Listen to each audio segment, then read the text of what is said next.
네, 대놓고 남조선 경고형이었다 이렇게 북한이 밝혔습니다. 어제 새벽이었죠. 북한이 미사일 2발을 쾅쾅 쏘아 올렸습니다. 김정은 국무위원장이 현지 지도를 했을까? 했다면 어떤 모습이었을까? 궁금했는데요. 자, 북한이 오늘 공개했죠? 김민지 기자? 네, 그렇습니다. 북한 조선중앙통신이 김정은 북한 국무위원장이 미사일 발사를 직접 지도했다 이렇게 보도를 했습니다. 여러 장의 사진과 함께 공개를 했는데요. 일단 미사일이 발사되는 그런 장면과 함께 김정은 국무위원장이 이를 지켜보는 모습, 손에는 망원경을 들고 진지한 얼굴로 지켜보고 있기도 하고요. 또 직접 망원경으로 발사되는 장면을 지켜보는 저런 모습, 그리고 만족감을 표시하면서 박수치는 모습 등을 사진으로 공개를 했습니다. 오늘 조금 전 조선중앙TV에서도 미사일 발사에 대한 얘기가 나왔는데요. 먼저 목소리 듣고 오시죠. 전야는 최고 용도자동 측에서 지켜보시는 가운데 사격구령이 내려지자 진영 전술 요도탄은 천둥 같은 폭음을 터뜨리며 대지를 박차고 자기의 위력을 장천 불줄기로 내뿜으며 대기를 가르고 목표 방향을 향해 날아갔습니다. 그런데 시청자 여러분, 북한의 이번 미사일 발사가 여러모로 좀 예사롭지 않다. 이런 얘기가 나옵니다. 북한이 어제 본인들이 미사일 2발을 쏘아 올렸다 이렇게 발표하면서 김정은 국무위원장의 메시지라고 하면서 북한 매체가 이렇게 밝혔습니다. 남조선에 엄중한 경고를 보내기 위해서 사격을 지시했다. 남조선 당국자 컴마 경고를 무시하지 말아라. 또 있죠? 남조선 당국자 컴마 군사 연습 같은 자멸적 행위를 중단하라. 그러니까 북한이 미사일을 쏘면서 어떤 특정 세력을 겨냥하고 우리가 쏘아 올린 거야. 이렇게 밝힌 게 고 교수님 상당히 이례적이라면서요? 이전에 한국하고 관계가 나쁠 때도 그냥 둥그려서 남조선 괴뢰 도당, 괴뢰 정부 이렇게 했는데 남조선 당국자를 향해서 엄중한 경고를 보낸다는 거거든요. 예. 그러니까 위력 시위와 함께 남조선 당국자가 최신 무기 들여오고 한미 훈련하는 자멸적 행위를 하지 말라는 우리 경고를 이 위력 시위와 함께 우리 권고를 전언한다. 그건 김정은이가 직접 이야기한 겁니다. 김정은이 문재인 대통령한테 직접 이야기한 거거든요. 북한에서 남조선 당국자라고 하면 문재인 대통령입니다. 네. 당국자들 하면 정부고. 그러니까 저런 거는 사실 친서에나 이런 밀서에 오고 갈 수 있는 내용을 노동신문하고 중앙텔레비전, 중앙통신이 통째로 발표를 했어요. 예. 저런 거는 극히 이례적이고 이례적이다. 사상 초유일이거든요. 그러니까 남조선 당국자가 지난해 4월과 9월에 있었던 그런 것들을 제대로 지켜라. 지키지 않으면 이런 위력 시위를 우리가 계속 하겠다. 네. 남조선 당국자 아주 엄중하게 새기고 들어라. 우리 대통령에 대한 어떤 모욕이고 무시거든요. 예. 우리 국민이 뽑은 대통령을 향해서 저렇게 노골적으로 공식 매체에서 이런 위력 시위를 우리가 하니까 엄중히 경고한다 이런 식으로 하는 거는 이건 우리에 대한 모독이고 우리 국민에 대한 모독이거든요.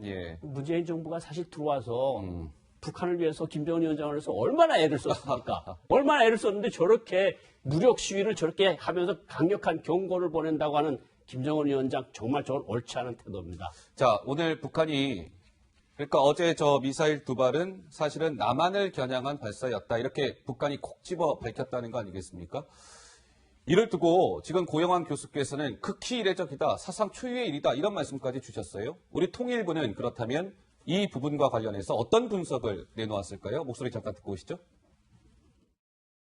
과거에도 북한이 이렇게 도발 직후에 그 상대가 누구이고 원인이 무엇인지를 이렇게 구체적으로 명시한 적이 있었습니까? 중요한 것은 어제 그러한 어떤 북한의 도발 행위, 이러한 행위가 이런 그 단거리 탄도 미사일 발사는 그 한반도에서의 군사적 긴장 완화 노력에 도움이 되지 않는다는 점에서 정부는 강한 우려를 가지고 있다. 근데 좀 이례적이라고 평가하시는지요?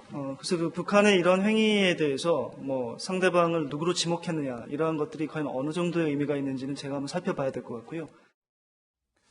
자, 통일부는 조심스러운 이렇게 입장을 밝혔습니다.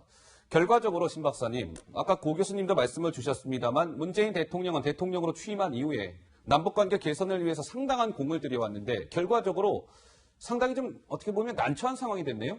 예, 그렇죠. 한국은 빠지라는 의미거든요. 한국은 빠지라는 그렇죠. 의미입니까? 한국은 뭐 미국하고 훈련하고 미국으로부터 무기 사는데 그런 행동하지 말고 빠져 있거나 또는 미국하고의 협상을 우리가 잘 하도록 미국을 설득해라. 아. 그런 메시지인 거죠. 그러니까 고영한 교수님 말씀하신 것처럼 우리 정부가 뭐 북한에 잘했는데도 불구하고 예. 이런 식으로 압박을 하는 거죠. 네. 어떻게 보면 우리 정부가 이게 대북 정책을 너무 일방 통행식으로 했기 때문에 그 한계에 도달했다 이렇게 평가를 합니다. 예. 그러니까 북한이 어떠한 행동을 할 때 그것을 객관적으로 평가를 했어야 되는데 우리 정부는 이미 작년에 김정은 위원장은 전략적 결단을 내렸다. 그러니까 지난번에 과거와의 남북관계와는 질적으로 다르다. 이런 식으로 이야기를 해놓으니까 그 다음에 북한이 어떠한 행동을 해도 그것을 긍정적으로 해석할 수밖에 없는 상황이 된 거죠. 네. 그러니까 지금 통일부 당국자 이야기도 어떻게 보면 동문서답을 하는 거잖아요. 동문서답이다. 기자들이 그 의도가 뭐냐고 물어보는데 다른 식으로 대답을 하니까 예. 이러한 모든 것들이 사실을 사실대로 하지 못하는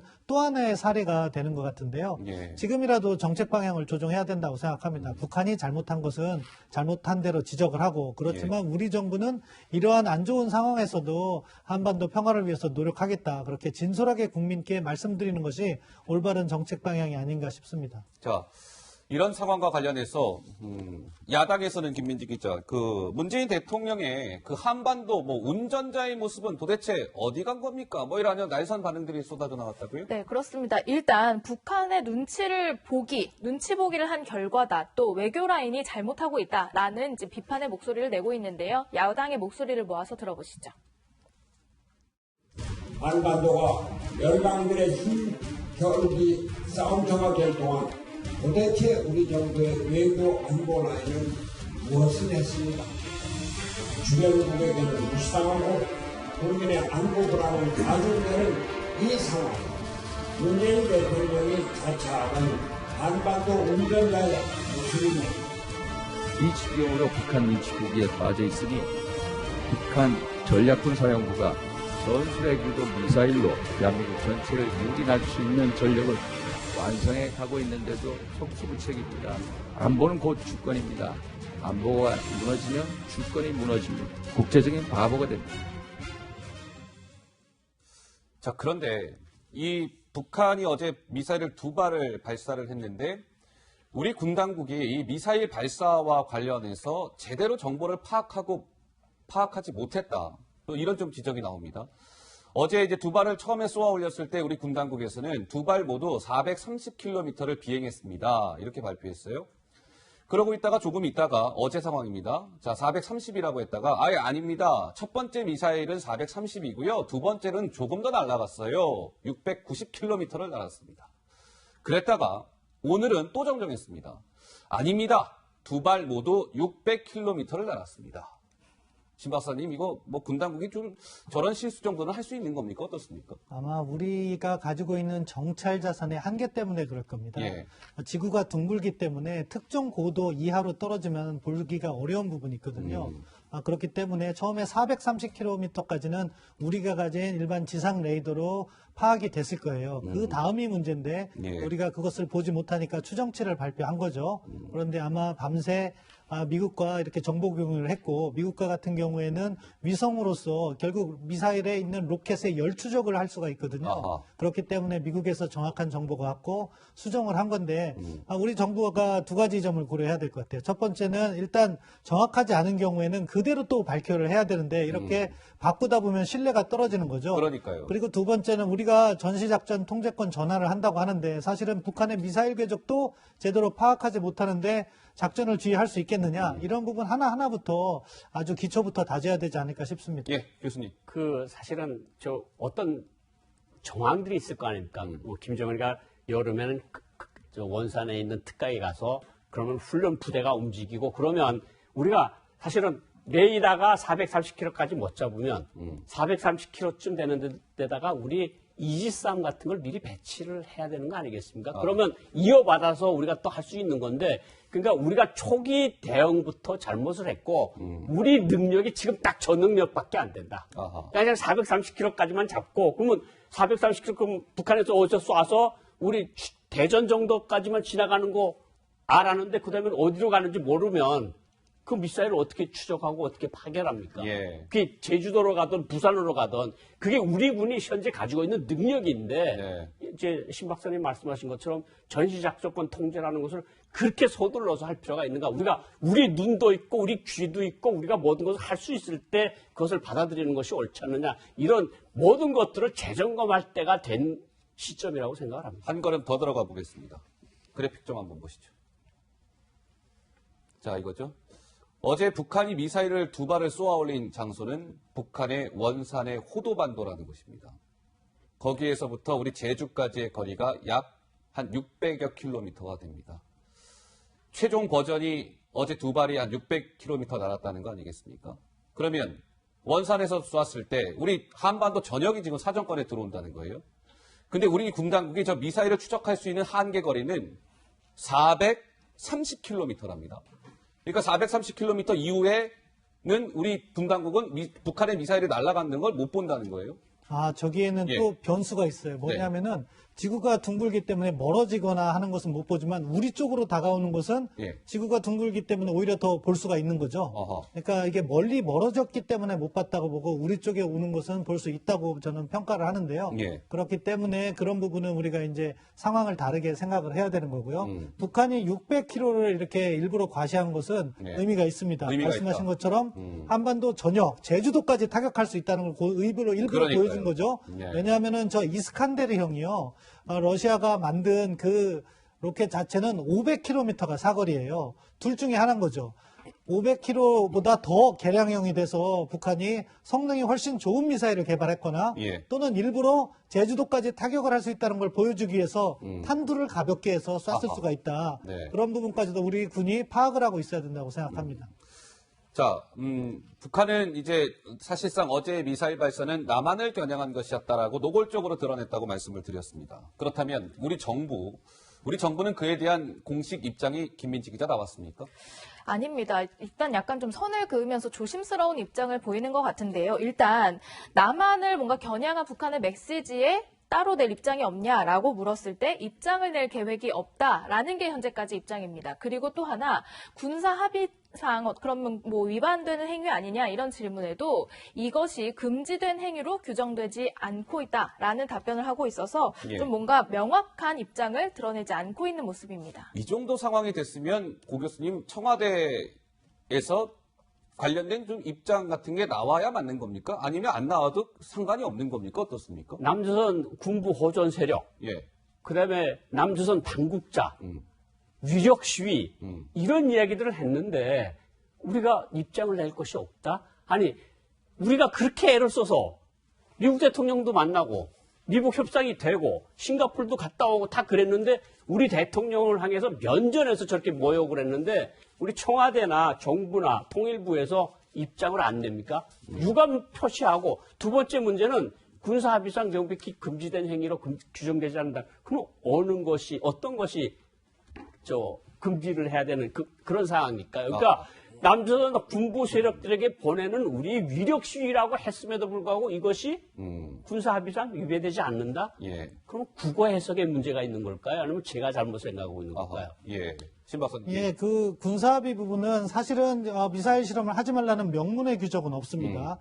그렇지만 그 합의 자체가 양측 간의 군사적 신뢰 구축을 기본으로 하는 거예요. 그 목적이 가장 중요한데 그런데 남조선 당국자에 대해서 무력 시위를 한다는 것이 위반이 아니다 이렇게 설명을 해줄 필요가 없다는 거죠. 기본적으로 왜 우리 정부가 우리 정부를 비난하는 북한 당국을 비호해야 되는지 알 수가 없고요. 아하. 이런 거는 통일부 당국이나 아니면 국방부에 대변인 성명이라도 내서 예. 따끔하게 한번 꼬집어줘야 된다. 청와대 차원에서는 남북관계나 정상 차원의 유대를 이어가기 위해서 그런 성명을 자제한다고 하더라도 통일부나 예. 국방부에서는 이 부분을 따끔하게 지적해야 된다고 생각합니다. 예. 자, 어제 북한 그 미사일 발사와 관련해서 그동안 사실 말들이 많았잖아요. 우리 군 당국에서는 계속 분석 중이다. 이런 발표를 내놓았는데 어제 미사일에 대해서는 뭐 명확히 밝혔습니까? 그렇습니다.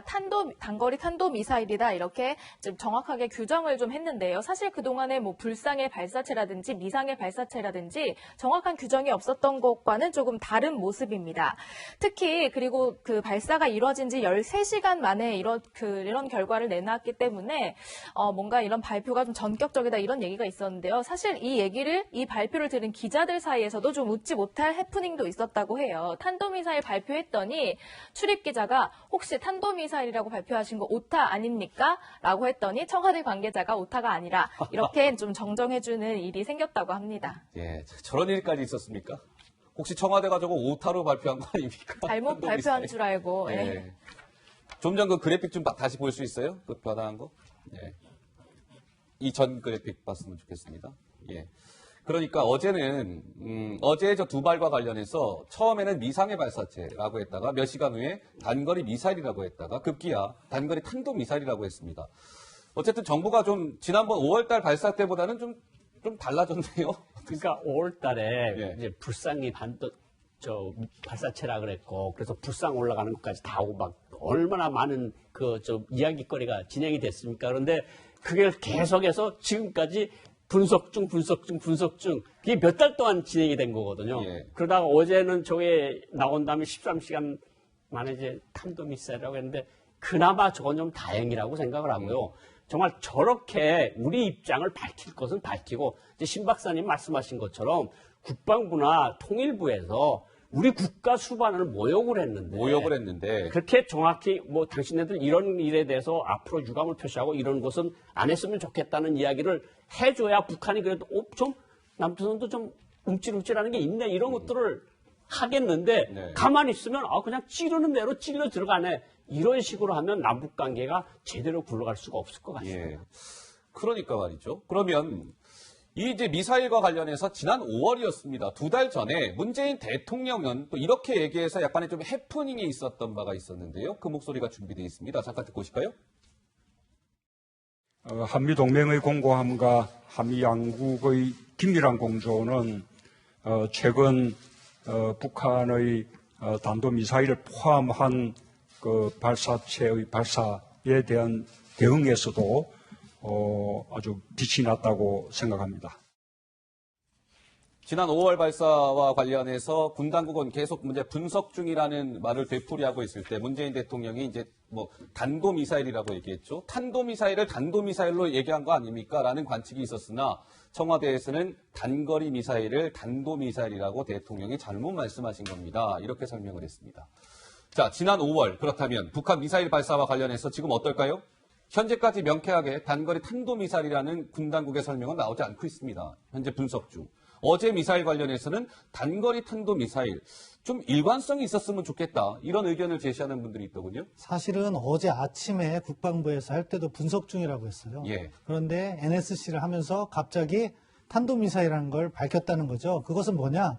어제도 이미 알고 있었고 5월 달에도 이미 알고 있었다는 거죠. 대통령께서도 은연중에 탄도미사일 발음을 잘못하신 거라고 생각하는데요. 예. 아무튼 정부가 탄도미사일을 탄도미사일로 이야기를 했다는 것은 긍정적이라고 생각합니다.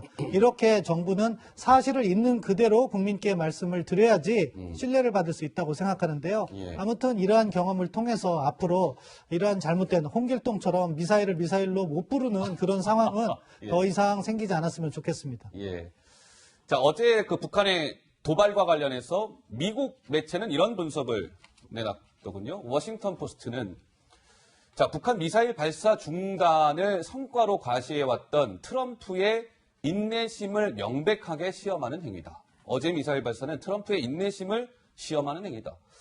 글쎄요, 이게 지금 약간 트럼프 대통령도 이번 미사일 발사를 좀 다르게 느낄까요? 교수님 어떻습니까? 계속해서 트럼프 대통령은 아주 스몰 작은 무기라고 계속 네. 그랬지 않습니까? 그런데 이제 잠수함도 공개하고 또 탄도미사일을 또 쐈는데 저거야말로 북한 이야기인 것처럼 일부 세력에게는 고민거리를 안겨줬을 거다. 이건 미국을 겨냥한 이야기라고 생각을 하거든요. 예. 그러니까 미국에 대한 메시지도 분명히 전했는데 미국으로서는 저거를 어디까지 계속 인내할 수 있을까. 트럼프 대통령을 계속 북한이 지금 긁고 있는데 예. 트럼프 대통령의 인내심이 과연 어디까지 할 수 있을까? 저기 이제 600km를 갔다는데 다음번에 한 900km를 가는 걸 쏘면 그때도 참을 수 있을까? 예. 이게 이제 단거리를 1000km 정도까지 본다는 거거든요. 그 900몇 킬로까지 가도 트럼프 대통령이 가만히 있을까? 저거는 북한도 고민을 해야 될 것 같고 예. 미국 정부도 심각히 고민을 해야 될 것 같습니다. 알겠습니다.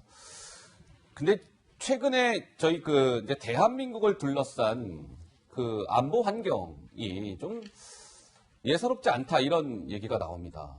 좀 이런 거죠. 중국은 우리 대한민국을 겨냥해서 또다시 지금 사드 문제를 또 거론하기 시작했습니다. 중국의 국방백서에 또 사드가 처음으로 명시가 됐고요. 러시아 같은 경우는 최근에 우리 대한민국 영공을 6.25 전쟁 이후에 처음으로 침범해왔죠. 일본은 지금 뭐 다들 알고 계시는 바와 같고요. 북한 미사일 쏘아 올렸고요. 사면초가 한반도라는 좀 진짜 우려가 나올 법합니까, 신 박사님? 예, 지금 외교 환경이 아마 대한민국 출범 이래 한국전쟁 이후로 최악이라고 생각합니다. 아, 그렇습니까? 한국전쟁을 고려해 보시면은 북중러대 한미일이 대결해서 싸운 거잖아요. 예. 그 냉전이 지속되다가 90년대 탈냉전이 되면서 중러가 북한으로부터 떨어져 나갔는데 지금 다시 붙으려는 그런 모습을 보이고 있어요. 네. 그만큼 상황이 엄중하다는 점을 알고 우리가 현실적인 판단과 현실적인 정책을 전개해야 되는데 예. 아직도 북한에 대한 우호적인 생각을 하고 있다면은 이 정부 남은 기간 계속 끌려갈 수밖에 없다고 생각합니다. 예, 예, 교수님. 결국은 중국하고 사드 문제. 그럼 중국은 또 러시아판 사드를 또 가져다가 놔요. 우리는 거기 한마디도 말을 못하고 일본하고 그렇고 러시아는 우리 군용기하고 붙어가지고 사격까지 일어나는 그런 상황에다 북한은 또 거기다 숟가락까지 얹어가지고 미사일을 계속 쏘고 있는데 예. 이런 안보 상황이 지금 우리나라 지금 동해, 우리 한반도 주변을 둘러싸고 지금 일어나고 있는 사상 초유의 사태가 벌어지고 있는데 정말 러시아에다도 강력한 뭐 우리 국방부 성명도 없고 그리고 북한이 쏘는 미사일을 쏘고 잠수함 공개하고 우리 당국자를 대통령을 비난했는데 우리 통일부도 가만히 있고 아하. 이런 상황이 지속되면 점점 더 야금야금 먹고 들어오면 우리 한반도 안보, 우리 한국의 안보는 어디에 가겠냐. 우리 좌표를 찍어야 될 때가 오지 않았느냐 이런 생각이 듭니다. 일각에서는 신 박사님, 물론 우리 정부가 북한과 관계를 돈독해야 되는 것은 당연히 해야 되는 일이죠. 그렇지만 너무 이 대북 환상에만 매몰되다 보니까 오히려 정작 북한 문제도 잘 안 풀리고 지금 이 우리를 둘러싼 4강 외교도 좀 흔들리고 있고 약간 이게 좀 교정이 필요하다 뭐 이런 좀 목소리도 나오더군요. 예, 그렇죠. 예. 북한에 쏟은 에너지 반만이라도 주변국에 쏟았다면 훨씬 더 나은 상황이 아닐까 싶습니다. 예를 들어서 신북방 정책이라고 해서 러시아하고 관계 개선을 한다고 하는데 예. 회의는 많이 했지만 실질 성과는 제한적이잖아요. 아하. 중국과 관련해서는 뭐 2017년 12월에 대통령께서 방중을 했는데 중국에서 홀대를 해서 혼밥을 드시게 하고 예. 그러면 그 뒤에 풀었어야 되는데 그 뒤에 2018년, 2019년이 지금 벌써 반이 지났는데 시진핑 주석이 방안을 언제 할지도 모르는 상황이에요. 일본하고는 뭐 역대 최악의 관계를 지금 만들고 있고 그렇다면 이것을 어떻게 풀어낼 것인가를 우리가 정리를 해나가서 주변을 정리해서 우리에게 유리한 구도를 만들어야지 북한이 우리를 함부로 못하고 우리가 또 북한을 역으로 압박도 할 수 있는 그런 여건을 만들 수 있는데 지금은 그러한 과정이 좀 부족하다 그렇게 평가합니다. 알겠습니다. 자, 신범철, 고영환 두 분과 주제와 관련해서 말씀을 좀 나눠봤습니다. 자, 저희가 준비한 다음 주제가 또 있습니다. 화면으로 준비가 되어 있는데요. 자, 이번 주제 화면으로 확인해 보시죠.